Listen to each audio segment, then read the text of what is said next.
Good afternoon, everyone. Thank you so much for joining us for this 13 now afternoon news update. Happy Thursday. Let's get right to the weather, which is absolutely beautiful outside. Chief Meteorologist Paul Caiano is tracking this for us. Paul, some record temps here. Yeah, just got word from the Weather Service. I'm going to read it here. The current temperature at Glens Falls is 85. Wow. And that breaks the old record of 83 for today that was set back in 1977. So records are already starting to fall. The record high, Stella, for today in Albany, and we thought this was going to be a little out of reach, is 87 degrees, but it's 86 now. Oh, so it's we getting close. Could be getting a record today. We could be. I mean, it's 2 o'clock. The peak of the heating this time of year is usually around 3 or 4. So we'll see in the next hour or two if we can get to the record here in the greater capital district. Meantime, boy, did summer start fast. There was ice on Lake George a few weeks ago. Now it looks like you want to take a dip in there. 82 out on Lake George with brilliant sunshine. Boy, that water is probably still pretty cold, though. You could bet it's still in the 40s. The west breeze at 8 feels pretty good. The wind is down some, but look at these temperatures soaring now. 86 in Albany, 87 at Freehold, Schuylerville 85. We talked about the 85 at Glens Falls. Plenty of 80s across the region, and that's the way it's going to be for the rest of the afternoon. As you might imagine, with the blue sky, first warning live Doppler radar is quiet. No problems with any rain out there. The bigger view shows what's left of that front way up in northern Maine. That was the warm front that pushed through early yesterday and opened the door for this unseasonable and even record warmth to sweep in here from the southeast. And temperatures are another 10, 15, almost 20 degrees higher than this time yesterday. Now, you remember back, you don't have to go too far. Easter Sunday was a little brisk and chilly in the lower 50s. So it's 30 degrees warmer right now than it was just a few days ago, and it's going to stay in the mid 80s right through the rest of the day. And this is one of those days where even if you have plans after dark, really that summer-like feel with the temperatures holding in the 70s for a few hours after dark and then dropping back through the 60s and into the 50s. So we'll stick with the high around 86 with the idea that we could go a degree or two higher, back down into the 50s tonight. Now, keep in mind that 55 for the overnight low, that's normally close to where our high temperatures are for this time of year. So a low of 55 is remarkable.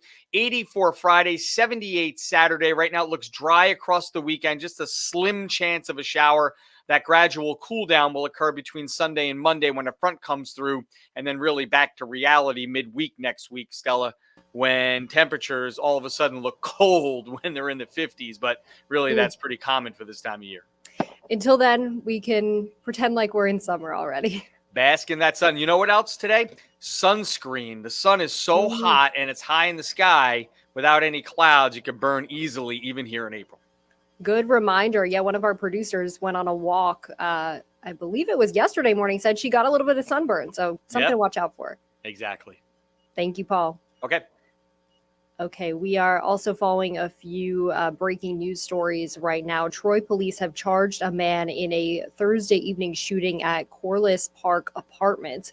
3 people were hurt in that shooting, a man, a woman, and a teenage boy. The woman who was shot underwent surgery. We're told she is in critical condition. 35-year-old Hector Rodriguez was arrested less than an hour after that incident. He has been arraigned in Troy court this morning on second-degree attempted murder charges, along with 2 counts of second-degree assault. He has pleaded not guilty to all those charges, and right now he's being held at the Rensselaer County Jail without bail. Our Dan Levy is on top of that story. He is in Troy reporting right now, gathering more information, and he'll have more starting live at 4. We are also following a visit to the Capital Region today by several officials you might recognize. Federal funding will be coming to the Castleton-on-Hudson Bridge, a $21 million of federal funding and grant money, to be specific.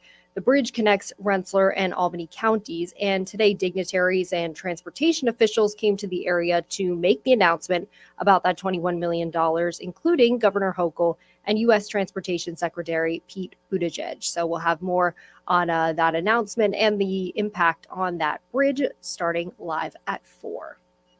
Also tonight, I'm beginning presenting my investigative series on EMS issues in the Capital Region. Tonight, we're taking a look at the local debate in Cohoes, where the debate of how the city should move forward after its longstanding contract ended.